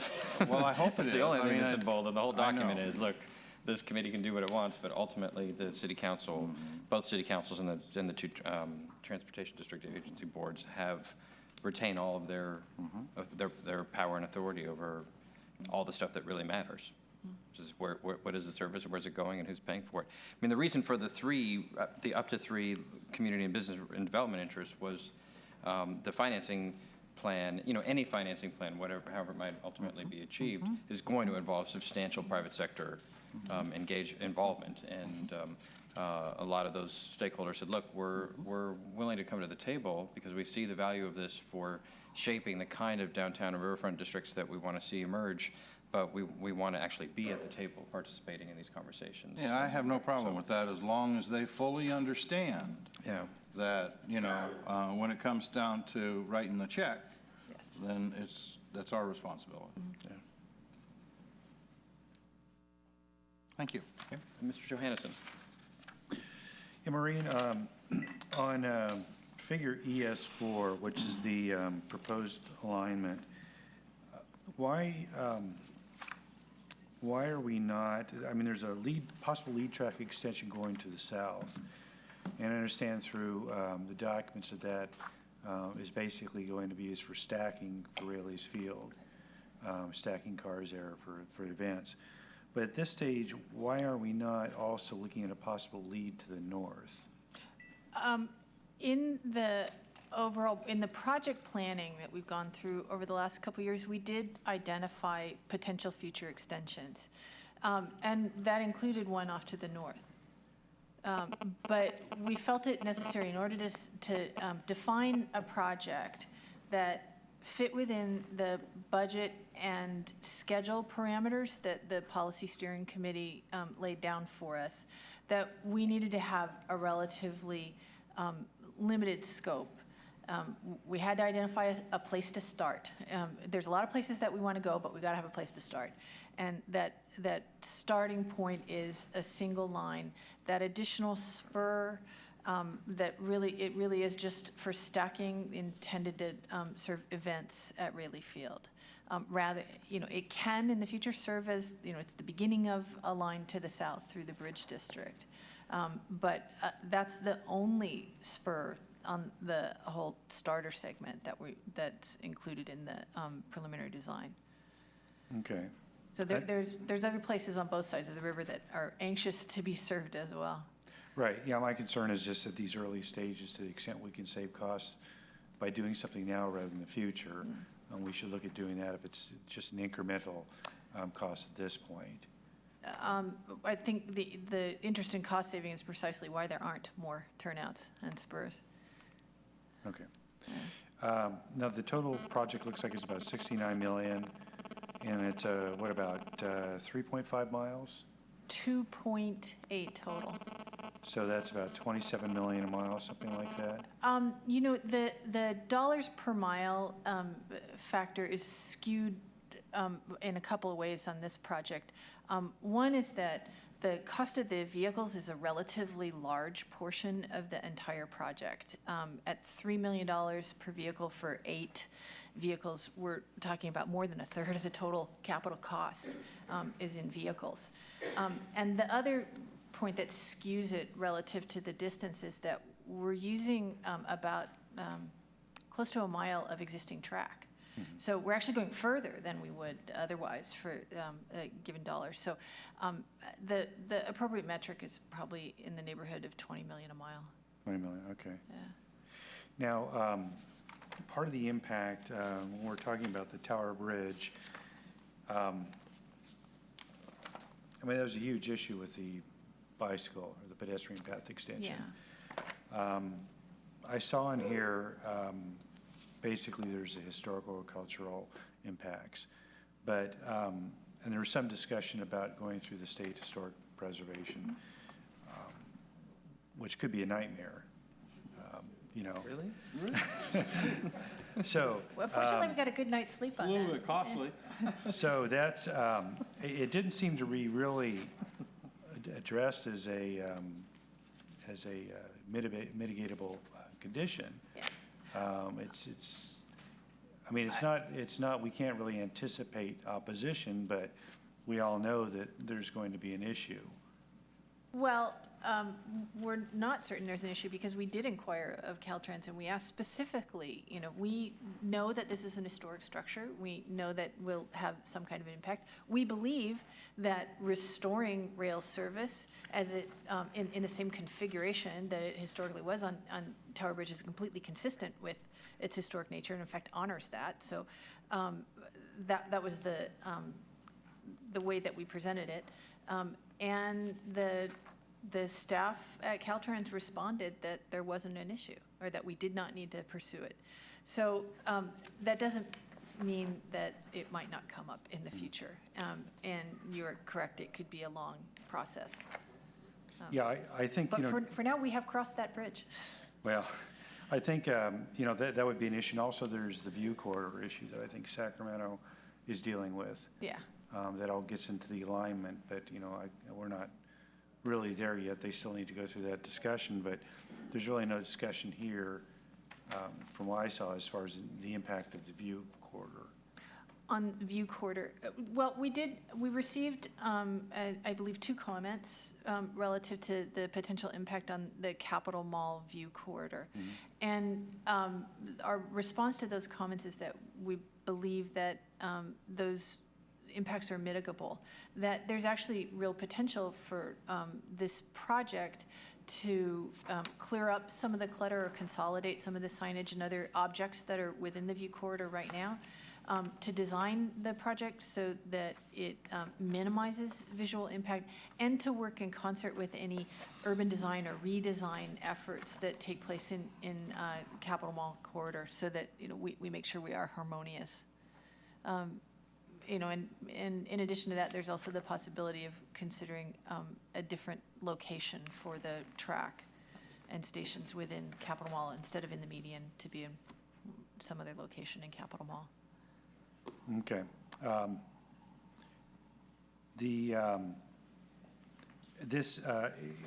In the area where it's talking about the planning context, it listed different plans that we have, the general plan, the Washington plan. And most of these things are really old, and we're going through the process now, and they're not done yet. So, you know, the triangle specific plan is old. In planning this, did you incorporate what we've done in the Bridge District? The layout, street layout, and the impacts based on, it's not really a plan yet, but it's at least an articulation of a possible plan. To the extent that we were able to, yes, anticipating the differences in street design and so on. But this is an issue with every environmental impact report. It's not unique to this one. You've always got a snapshot at a moment in time of when you're analyzing it. So you're using the policies that are in place at that moment.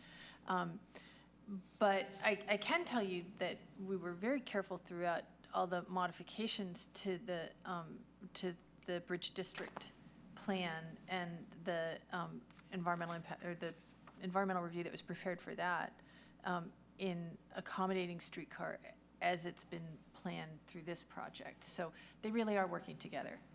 Yeah, I They're think, interdependent. thinking the result is they were working together, Yeah. but it's just, I just want to emphasize, at some point, we need to get these plans done. Yeah. Now, the only other point, I think you mentioned it a bit, the route, or the alignment is not, I mean, we've got a proposed alignment, but there's a lot of discussion going on in Sacramento about what they want to do, and that could include not using the Tower Bridge, there may be some issue with, or using the new river crossing or something of that nature. Yeah. Now, so what you're saying is if, for example, alignment, for some reason, it couldn't be done to cross Tower, whether it's some historical issue or some residence issue, and it has to go across another river crossing, we would just take this and do this by supplemental EIR? I would have to defer to one of the CEQA experts, but my guess is that that would pretty fundamentally change the project. Okay. It just, when we position ourselves with this particular mode, it's just we'll have to deal with, it's either this route or no route, basically, at that point. You just have to redo start the process over again, is that what you're saying? I'm going to ask David to address this question. I'm just looking for flexibility, if the farther along we get, the less flexible we are, and I'm trying to find the point where we're kind of at a point of no return for the route and, technology and that type of thing. Yes, Mr. Hannison, likely if the streetcar were to take some other route over the river other than the Tower Bridge, we'd likely be doing a fresh document because the I Street Bridge is likely not set up to accommodate this, and if we're talking about a whole new bridge from scratch, that would have its own environmental document, which if it were known at the time that was planned to accommodate streetcar, we would hope that new crossing project environmental documentation would include the streetcar as part of the project description. But in this particular case, we are assuming that it will go over the Tower Bridge, which is the most key to the whole alignment.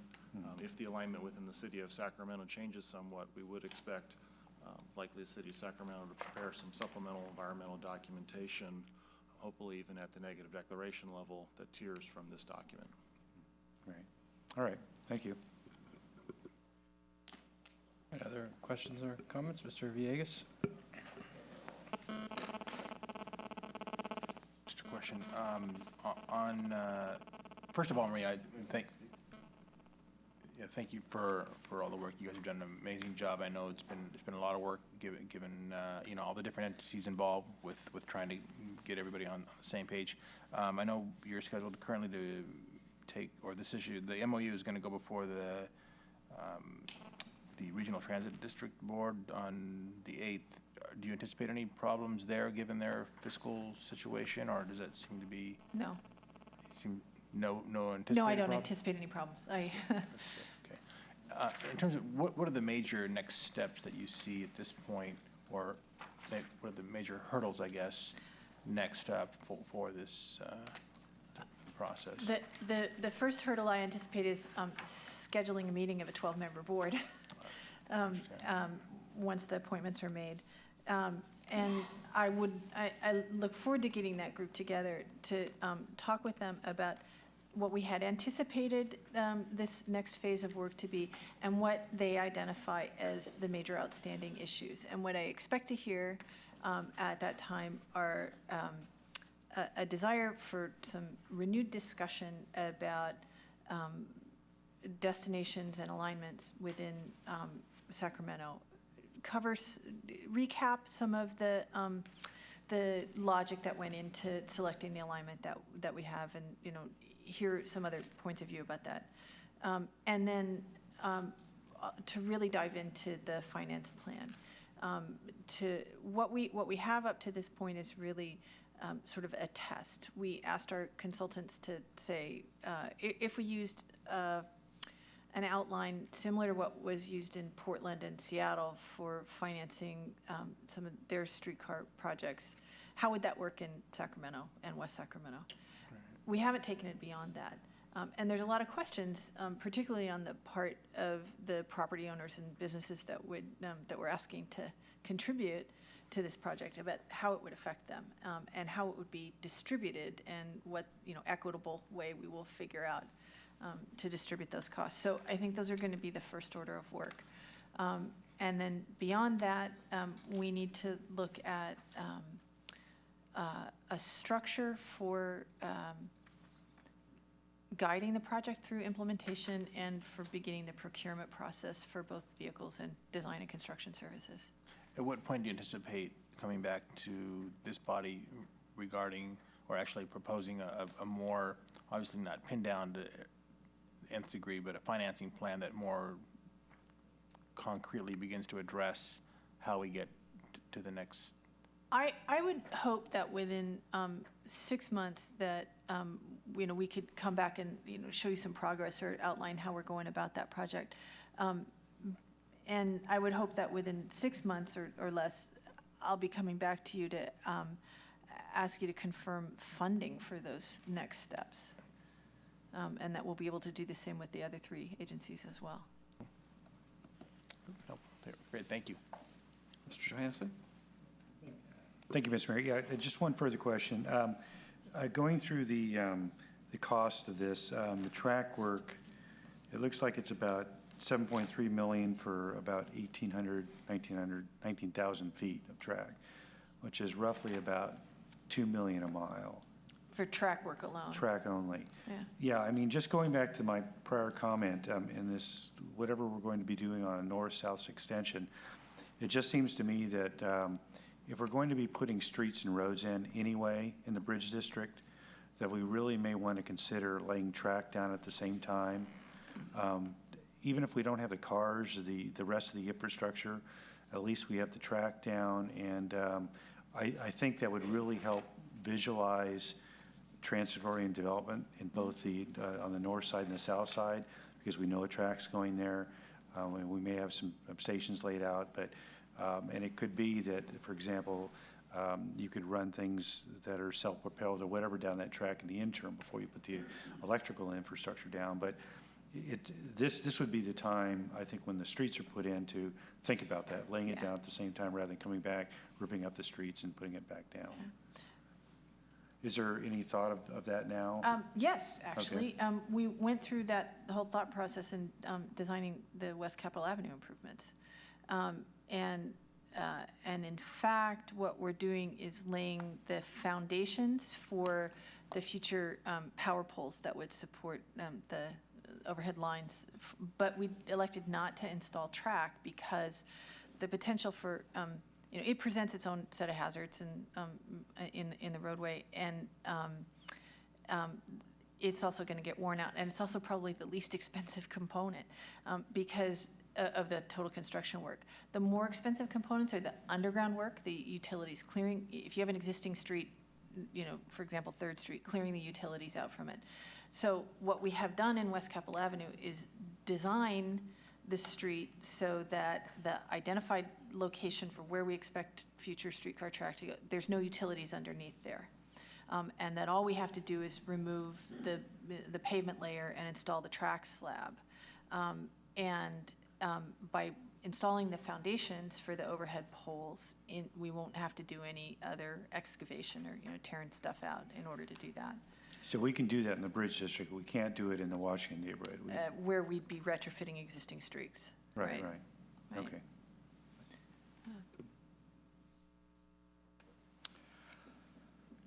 All right, well, it's already been said about the work of our staff. I do want to acknowledge Maureen and David and Val and Steve and everyone else who's been working extraordinarily hard on this project with a great deal of passion, as well as a lot of professional talent that's brought us to this point, assembling the resources, getting the work done, keeping people inspired and moving. And we have accomplished a lot on this project. I mean, this is the EIR and the actual project. This is a significant milestone. This and the passage of the sales tax overwhelmingly by the voters are the 2 big steps that have been accomplished, and they are significant ones.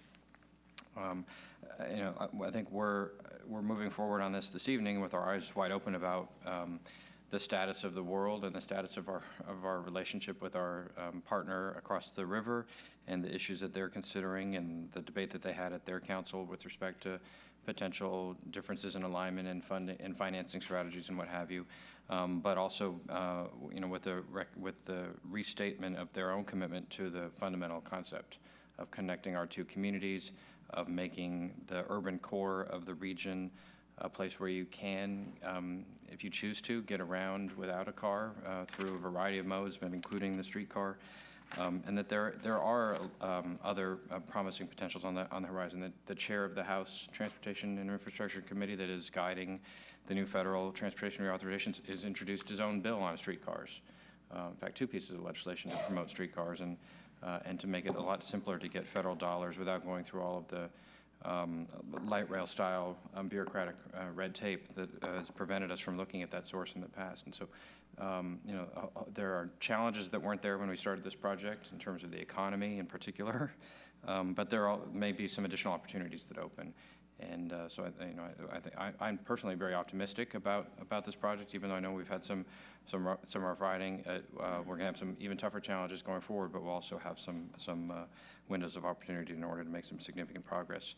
The changes to the steering committee, I think, will be very helpful in assuring broad and deep support on both sides of the river, in part because of the district election system. It's just, this will help to assure that there's a broader buy-in by the Sacramento City Council and currency on the council with what's happening on the project on a day-to-day basis.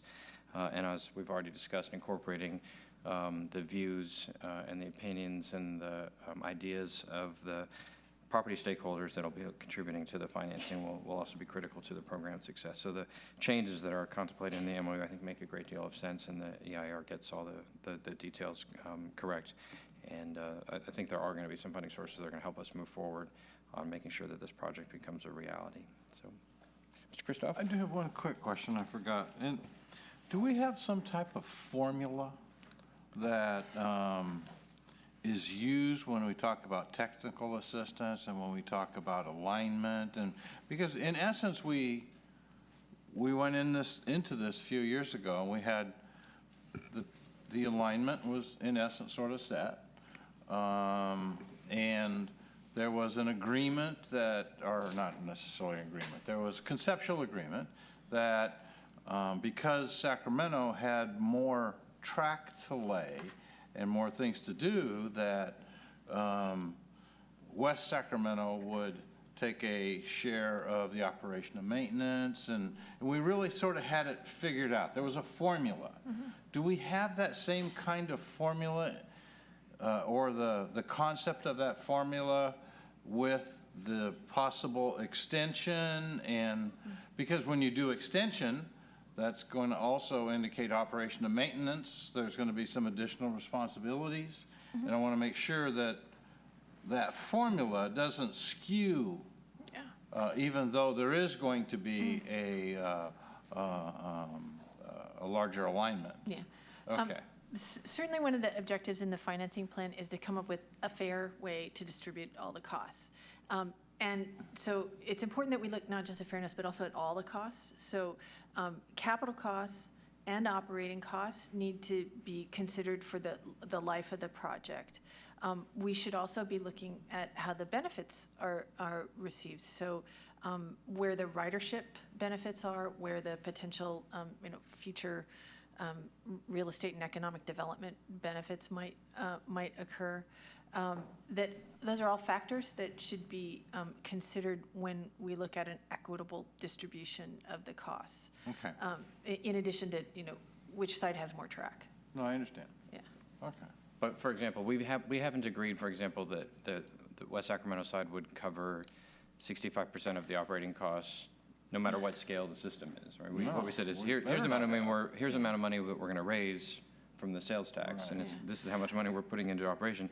If the project gets 20 times bigger, the only thing that we've said that we're up for is that amount of money. Period. So, as the conversations on both sides of the river about potential extensions and realignments happen, and those are, I mean, the snapshot financing plan that we conceptually agreed to a year ago is about that, that set of assumptions, and anything else would have to be revisited. Mm-hmm.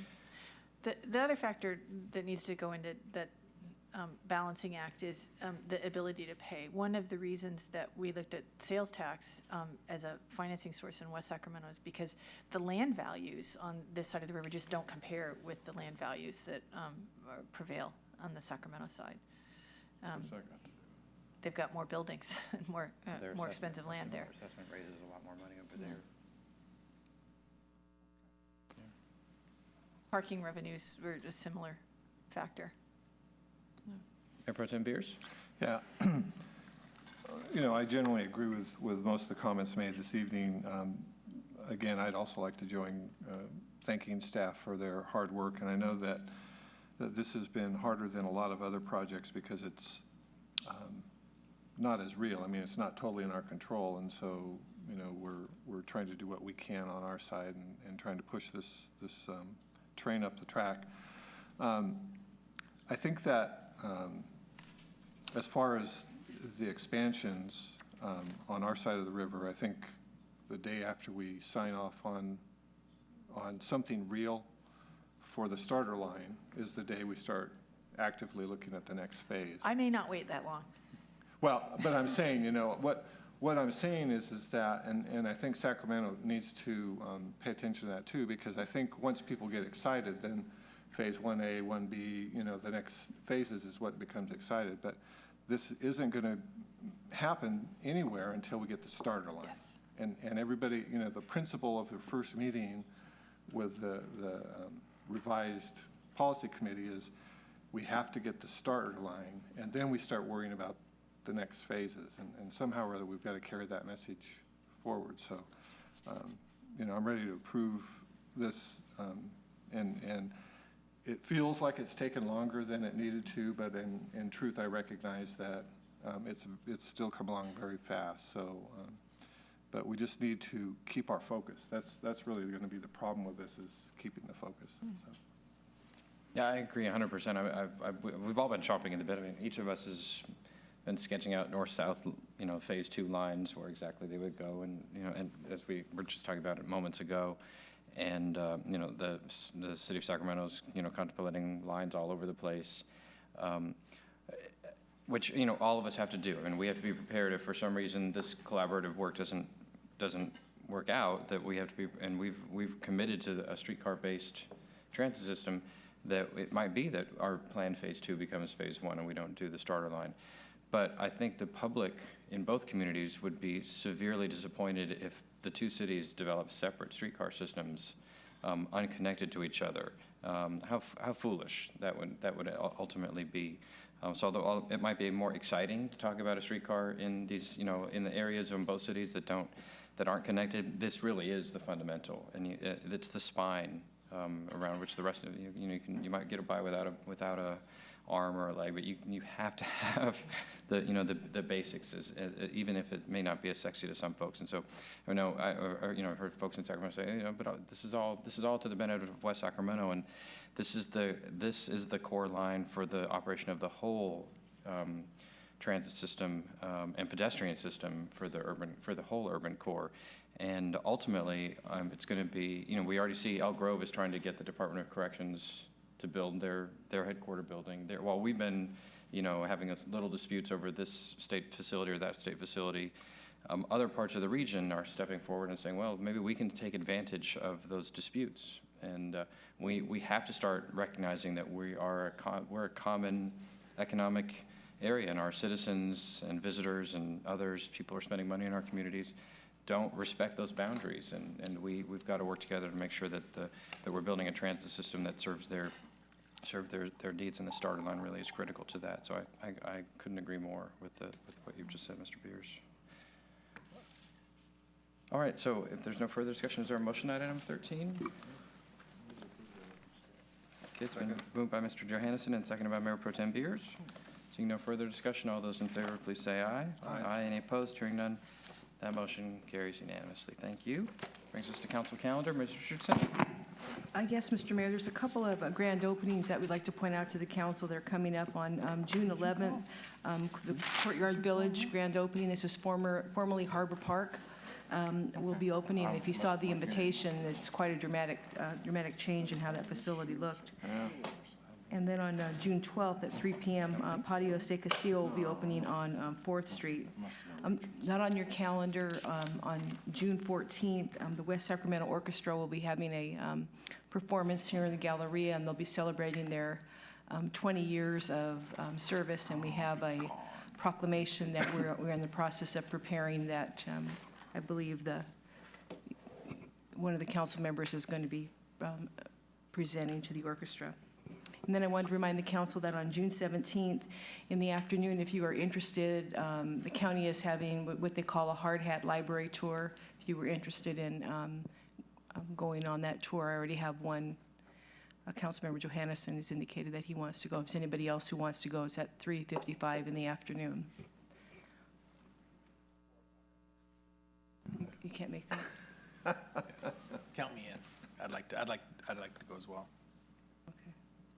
I'd like to remind Mr. Vegas that we have a Up for West Sac Executive Board meeting on Monday, Thank you. 3:30. All right, any questions on the calendar? City manager report? Yes, I wanted to alert the council to the fact that we're going to have a couple of budget discussions, one at each of the next 2 council meetings, and those are preparatory to being able to deliver a budget for consideration in the middle of July. We'll be talking about Measure K next week, in addition to the capital improvement program and several other smaller items related to the budget. And next week's meeting has a number of other items on it, so it's a fairly good-sized meeting. I think 3 public hearings unrelated to the budget. All right, questions for the city manager? City attorney report? Staff direction for members of the council? And we have no future agenda item requests? Oh, Mr. Villegas? No, I'm good. I'm good. Okay, Mr. Beers? Mr. Beers moves, and Mr. Christoph seconds. That the meeting be adjourned. All those in favor, please say aye. Aye. Any opposed? Hearing none. Motion carries. Meeting is adjourned.